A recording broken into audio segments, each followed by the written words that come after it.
बिहार दौरे पर आए रिपब्लिकन पार्टी ऑफ इंडिया के प्रमुख और केंद्रीय मंत्री रामदास अठावले ने बड़ा बयान दिया। उन्होंने कहा, प्रधानमंत्री नरेंद्र मोदी लगातार चौथी बार सत्ता में आकर पंडित जवाहरलाल नेहरू का रिकॉर्ड तोड़ेंगे। अठावले ने दावा किया कि मोदी सरकार के नेतृत्व में भारत विश्व की तीसरी सबसे बड़ी अर्थव्यवस्था बनने की दिशा में तेजी से आगे बढ़ रहा है। केंद्रीय मंत्री अठावले ने कहा, पीएम मोदी पहले ही लगातार 3 बार प्रधानमंत्री बनकर पंडित नेहरू के रिकॉर्ड की बराबरी कर चुके हैं। उन्होंने कहा, मुझे पूरा विश्वास है कि पीएम मोदी चौथी बार भी सत्ता में लौटेंगे और नेहरू का रिकॉर्ड तोड़ेंगे।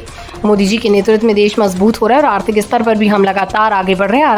रामदास अठावले बिहार के 3 दिवसीय दौरे पर हैं। इस दौरान उन्होंने बिहार के मुख्यमंत्री नीतीश कुमार से मुलाकात की। पत्रकारों से बात करते हुए अठावले ने कहा कि नीतीश कुमार की सेहत बिल्कुल ठीक है और वो अगले 5 से 10 साल तक सत्ता में बने रहेंगे।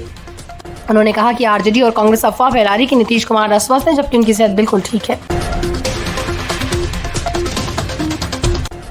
बिहार की प्रतिष्ठित पटना यूनिवर्सिटी में छात्र संघ चुनाव के नतीजे घोषित हो गए, जिन्होंने इतिहास रच दिया। पहली बार किसी महिला छात्र संघ अध्यक्ष पद पर जीत हासिल की। अखिल भारतीय विद्यार्थी परिषद की उम्मीदवार मैथिली मृणालिनी ने इस ऐतिहासिक जीत को अपने नाम किया है। उन्होंने एनएसयूआई के मनोरंजन कुमार राजा को हराकर ये पद हासिल किया। ये पटना यूनिवर्सिटी के छात्र संघ चुनाव में पहली बार महिला उम्मीदवार ने अध्यक्ष पद पर जीत दर्ज की। मैथिली मृणालिनी ने अपने प्रतिद्वंदी एनएसयूआई के मनोरंजन कुमार राजा को हराकर यह ऐतिहासिक जीत दर्ज की। मैथिली को कुल 3524 वोट मिले। इससे पहले पटना यूनिवर्सिटी में कभी भी महिला अध्यक्ष नहीं बनी, लेकिन इस बार मैथिली ने इतिहास रच दिया।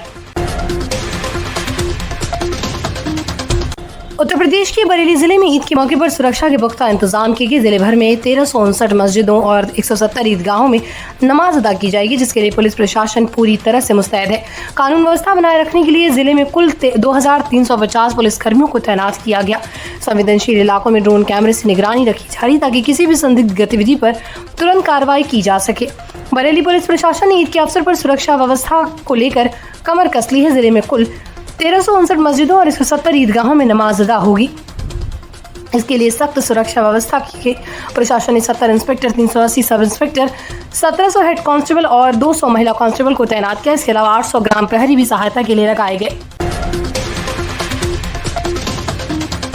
उत्तर बिहार के हजारों किसानों और आम लोगों के लिए कोसी मेची अंतर्राज्यीय लिंक परियोजना किसी बड़े तोहफे से कम नहीं। इस परियोजना को प्रधानमंत्री कृषि सिंचाई योजना त्वरित सिंचाई लाभ कार्यक्रम के तहत मंजूरी दी गई। इसके पूरा होने पर मानसून के दौरान कोसी नदी के 2050 मिलियन घन मीटर अतिरिक्त पानी को महानंदा कमांड के क्षेत्र में मोड़ा जा सकेगा। इससे बाढ़ प्रबंधन में काफी मदद मिलेगी और किसानों को सिंचाई की सुविधा पूरे साल मिलेगी। इस महत्वाकांक्षी परियोजना की अनुमानित लागत 6282.32 करोड़ रुपए है। इसमें बिहार को केंद्र सरकार की ओर से 3652 करोड़ 56 लाख रुपए की सहायता मिलेगी। इस परियोजना को मार्च 2029 तक पूरा करने का लक्ष्य रखा गया। परियोजना के तहत मौजूदा पूर्वी कोसी मुख्य नहर को 41.30 किलोमीटर तक पुनर्निर्मित किया जाएगा और इसे 117.50 किलोमीटर तक मेची नदी तक विस्तारित किया जाएगा। इससे अररिया, पूर्णिया, किशनगंज, कटिहार, खगड़िया, मधेपुरा और कटिहार जिलों में 2,10,516 हेक्टेयर भूमि में साल भर अतिरिक्त सिंचाई सुविधा उपलब्ध होगी। बिहार में 27 साल पुराने बिटुमिन घोटाले मामले में सीबीआई कोर्ट ने बड़ा फैसला सुनाया। शनिवार को कोर्ट ने राज्य के पूर्व मंत्री मोहम्मद इलियास हुसैन और 4 अन्य को दोषी ठहराते हुए 3 साल की कठोर कारावास की सजा सुनाई। साथ ही सभी दोषियों पर 32 लाख रुपए का जुर्माना भी लगाया। ये मामला 1997 में दर्ज हुआ था और 2001 में चार्जशीट दाखिल की गई। लंबी सुनवाई के बाद अब कोर्ट ने ये फैसला सुनाया। सीबीआई कोर्ट ने शनिवार को पूर्व मंत्री मोहम्मद इलियास हुसैन, उनके तत्कालीन सचिव शहाबुद्दीन बेग और 3 अन्य पवन कुमार अग्रवाल, अशोक कुमार अग्रवाल और विनय कुमार सिन्हा को दोषी करार दिया। कोर्ट ने सभी दोषियों को 3 साल की कठोर कारावास की सजा दी और प्रत्येक पर 32 लाख रुपए का जुर्माना भी लगाया। सीबीआई अधिकारियों के अनुसार ये मामला बिहार के हजारीबाग में सड़क निर्माण के लिए बिटुमिन परिवहन में हुए घोटाले से जुड़ा है। आरोप है कि हल्दिया रिफाइनरी से बिटुमिन की सप्लाई होनी थी, लेकिन अधिकारियों और ठेकेदारों की मिलीभगत से बिटुमिन के खुले बाजार में भेज दिया गया और सरकार को करोड़ों का चूना लगाया गया।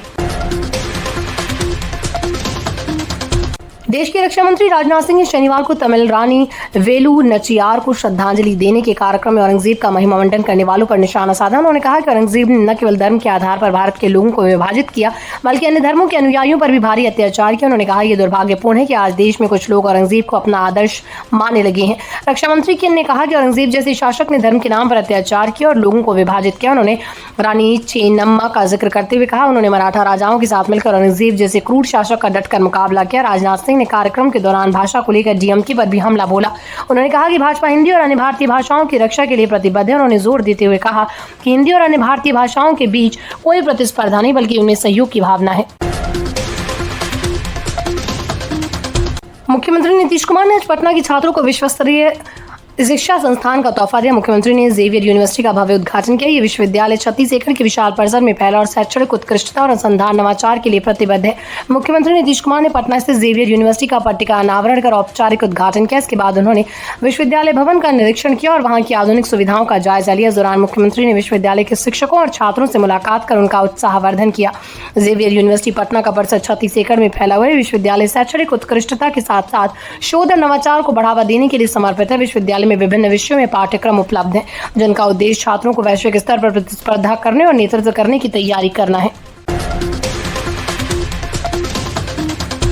दिल्ली एनसीआर में प्रदूषण स्तर में सुधार के बाद commission for air quality management ने तत्काल प्रभाव से ग्रैब स्टेज 1 प्रतिबंध हटा दिया। इसके बाद राजधानी वासियों ने राहत की सांस ली। पर्यावरण मंत्री मनजिंदर सिंह सिरसा ने कहा कि ये सफलता नियमित निगरानी, वैज्ञानिक योजना और प्रभावी प्रदूषण नियंत्रण उपायों का परिणाम है।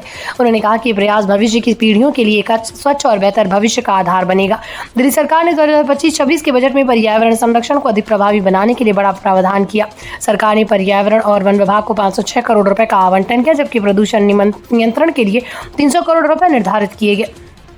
दिल्ली का एयर क्वालिटी इंडेक्स अब 153 पर पहुंच गया, जो कि मध्यम श्रेणी में आता है। इसी को देखते हुए CAQM ने एनसीआर में ग्रैब स्टेज 1 प्रतिबंध हटा लिया। ग्रैब स्टेज 1 के तहत निर्माण कार्यों, सड़क पर धूल नियंत्रण और कचरा जलाने जैसी गतिविधियों पर सख्ती थी। प्रतिबंध हटने के बाद अब दिल्ली में राहत का माहौल है।